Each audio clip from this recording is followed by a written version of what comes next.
이제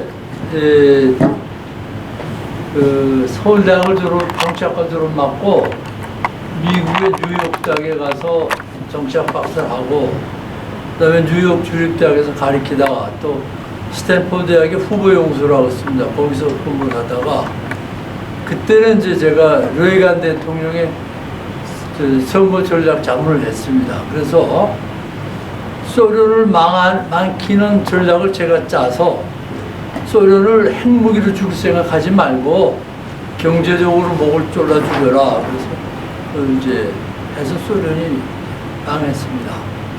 그리고 또 그 후에는 이제 또 제가 유엔에서도 무슨 자문위원을 좀 했고 여러 가지를 했습니다. 그래서 한국에 와서는 제가 경희대학교에서 교수를 하다가 그만뒀고 지금은 이 한미 관계를 좀 강화시켜야지 한미 관계를 자꾸 원수처럼 끌고 나가면 안 된다 이런 생각에서 한미 동맹 강화운동 본부를 제가 조직하는 데 나갔었고 거기서 총재를 맡고 있습니다.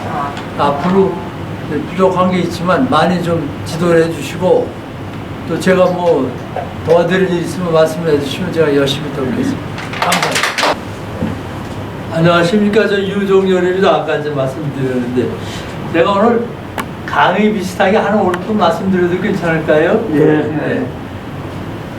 저는 전 세계를 다니면서 강의를 했고 또 큰 국가의 정책 자문했던 사람이기 때문에 그런 시각에서 한국을 보고 있습니다. 그래서 저는 이렇게 생각을 합니다. 첫 번째로 대한민국은 세계 1등 국가는 못 되더라도 2, 3등까지는 갈 수 있는 국가다 이렇게 생각을 합니다. 그 이유는 뭐냐? 우리 조상들께서 근친 결혼을 안 하셨어요. 그걸 금지했기 때문에 근친 결혼을 하면은 그 유전자 중에서 나쁜 유전자 그걸 자꾸 이게 불려지는데 우리 한국 조선족들은 근친 결혼을 금지했기 때문에 유전자 중에서 좋은 유전자만 나옵니다. 그래서 한국 사람은 두뇌면에서 체력면에서 세계에서 가장 우수한 민족입니다. 한 가지 이제 문제는 인구가 적기 때문에 세계 1등 국가 되기는 어렵지만 이것이 사실입니다. 그럼 여러분들이 제가 이렇게 얘기한 것에 대해서 반론을 준비하실 분이 있어요. 그런데 여러분들이 많이 아시는 이승만 대통령의 말씀을 간략하게 예를 들겠습니다.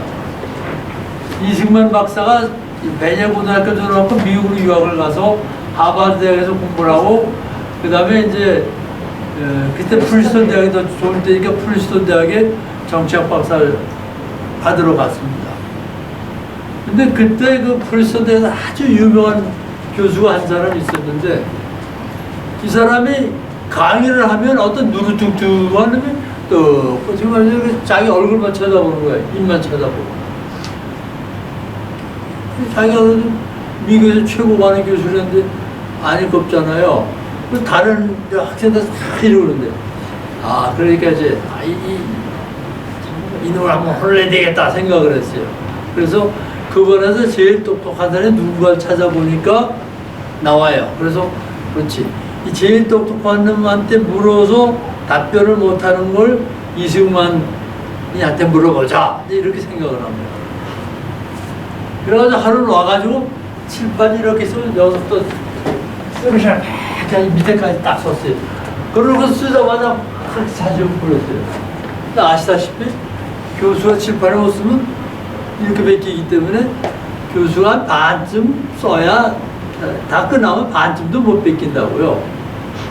그러니까 교수가 다 써놓고서 싹 다 적어버렸어요. 그리고 여러분들 내가 여기 칠판에 쓴 내용이 뭔지 대답하셔. 사람들이 대답 못하기 있잖아요. 그러니까 제일 똑똑하다고 생각하는 그 사람을 지정했어요. 자네, 내가 쓴 내용이 뭔가? 그러니까 저는요 아직 3분의 1밖에 베끼지도 못했기 때문에 나머지는 보지도 못했습니다. 그래서 내용이 뭔지 모르겠습니다. 그러니까 이 교수가 생각하기 옳다 됐다. 이 정도면 누룽탱이 저거 한번 혼 좀 내겠지. 이군 미스터리 이제 딱 불러가지고 자네 내가 여기 칠판에 쓴 내용이 뭔지 한번 요약해서 얘기 좀 해봐. 그러니까 예 알겠습니다. 대답을 하고는 딴 애들 그냥 다 이러고 죽을 겁을 먹고 있는데 이놈이 얼마나 대답을 할까 하고 이제 자기도 이제 질문했을 때 긴장을 했어요. 근데 이승만 학생이 딱 일어서더니 이 칠판 왼쪽 꼭대기부터 오른쪽 밑에까지 싹 다 해버리는 거예요. 그래서 이 교수가 그냥 기가 질려버렸어요. 아, 우리나라에서 하냐, 한국이라고. 한국이 이렇게 훌륭한 사람들이 있구나. 한국 사람들의 머리가 이렇게 좋은 겁니다. 또 이 체력도 보세요. 우리나라 인구가 죽어서 그렇지 세계 올림픽 같은 거 할 때 우리나라 몇 등 합니까? 한국에서 1988년 할 때 1등을 했죠. 6등을 했죠. 4등을 했죠. 2016년에 그 브라질에서 했을 때 몇 등을 했어요? 8등을 했어요. 말이 됩니까? 우리나라의 인구가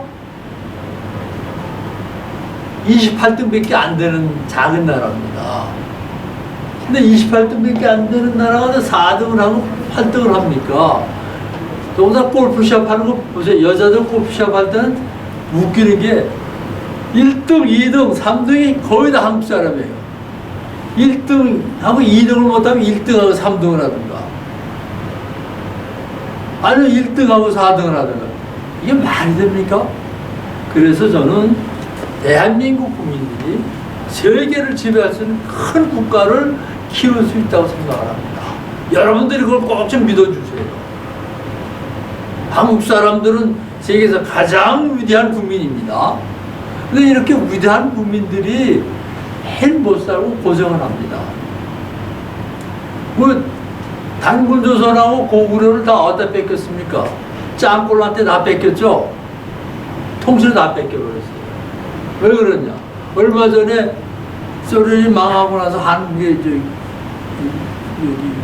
망명을 했던 어떤 소련 교수가 생각하기를 한국 사람은 기가 막히게 훌륭한, 머리도 좋고 훌륭한 사람들인데 왜 이렇게 쭈그라들어서 이게 한반도도 다 차지 못하고 반밖에 못 차지하고 사느냐는 걸 연구를 했다는 거예요. 그랬더니 자기가 느끼기에는 한국 사람들이 가지고 있는 가치관, 즉 각자 도생, 또 자아도생. 다른 사람이 어떻게든 나만 잘 먹고 잘 살면 돼 하는 이런 각자 도생의 생각, 자아도생. 너는 어떻게든 나만 하면 돼. 이런 생각을 가지고 있기 때문에 우리나라가 이 문화에 있게 됩니다. 그래서 저는 우리가 이 각자 도생의 사상, 자아도생의 사상, 이것을 버리고 하나로 합쳐서 단합하겠다는 생각을 가져야 됩니다. 아까 말씀을 잘 해주셨는데 우리나라도 단합하는 그 정치의식이 있으면 큰 나라를 클 수가 있습니다. 그래서 우리가 가장 중요한 것은 사리사욕에 물들고 부패정시에 물들어서 나 혼자만 잘 먹고 잘 살겠다 이런 생각을 버리고 자 우리 모두가 다 잘 사는 그러한 나라를 만들자, 그러한 사회를 만들자 하는 생각을 가지고 우리가 이 세상을 살아가면 대한민국은 중국한테 뭐 단군조선하고 고구려 뺏기듯이 그렇게 안 뺏깁니다. 제가 1982년에 이제 한국에 돌아오려고 그랬더니 제가 레이건 대통령 정책자문을 하고 있었는데 저를 부르시더라고요. 그래서 이제 뭐 누굴 좀 만나보래요. 그래서 이제 그놈이 그때 한국에 돌아오려고 바쁜 정신없는데 전화가 왔어요. 그 사람들이. 왜 그러냐고 그랬더니 자기가 나 좀 만나야 되겠대. 아니 나 지금 한국 돌아갈 준비하느라고 바쁘니까 할 얘기 있으면 전화를 하라고 그랬더니 안 된대요. 꼭 만나서 얘기를 해야 된대. 아 전화를 하면 되지 뭐 안 할 거 있느냐 말이야. 근데 제발 시간 좀 내달래. 그래서 시간을 내줬어요. 그럼 딱 1시간이다. 60분 절대 내기면 안 된다. 그랬더니 알았다고. 그래가지고 그 레이건 대통령의 전략자문하는 팀들이 워싱턴에서 3명이 비행기를 타고 캘리포니아에 있는 그 스탠퍼드 대학교 후보연구소 찾아왔더라고요. 나가서 하는 얘기가 한국에 돌아가시기 전에 미국이 중국을 어떻게 대해야 될지 그 전략을 좀 알려주시고 가십시오 하고 레이간 대통령이 부탁을 했대. 그래서 자기들도 오기 싫은 걸 억지로 왔다 이거예요. 제가 이런 얘기를 했습니다. 지금 중국은 공산국가인데 중국을 공산국가로 대하지 말아라. 중국을 자본주의 국가로 만들도록 노력을 해라. 어떻게 하면 되냐. 중국의 과거는 모든 규제 조치를, 경제적인 규제 조치를 다 풀어줘라. 그러고 나서 경제가 잘 돼서 막 중국이 막 올라가기 시작하면 그때 경제를 찍어 눌러라. 찍어 누르면 잘 살다 못 사는 사람 못 살게 되면 국민들이 정부에 반항할 거다. 그 반항해서 뭐 데모하고 반정부 운동이 시작이 되면 그때 중국을 세 나라나 네 나라를 잘라라. 자르는 만주는 잘라라. 또 왜 만주는 반드시 잘라야 되냐. 옛날에 만주는 우리 대한민국 선조국가였다. 그러니까 그걸 자르면 그 만주 국가하고 우리 대한민국과 합쳐서 큰 나라가 될 거 아니냐 그랬더니 웃더라고요. 그런데 지금 중국이 그런 일을 당하고 있습니다. 경제가 한참 발전하더니 최근에 들어서는 외국에 있는 모든 여기 유럽의 대기업들이 다 물론 빠져나가고 있어요. 이제 몇 개 안 남았습니다. 한국 기업도 조선 삼성그룹 빨았습니다. 이제 현대만 빠져나가면 다 거의 다 빠져나갑니다. 이와 같이 한국이 세계를 지배할 수 있는 능력도 가지고 있고 또 세계적인 흐름이 그렇게 흘러가고 있으니까 우리는 대한민국을 세계 강대국으로 키워야겠다는 생각을 가지고 살아주셨으면 좋겠어요.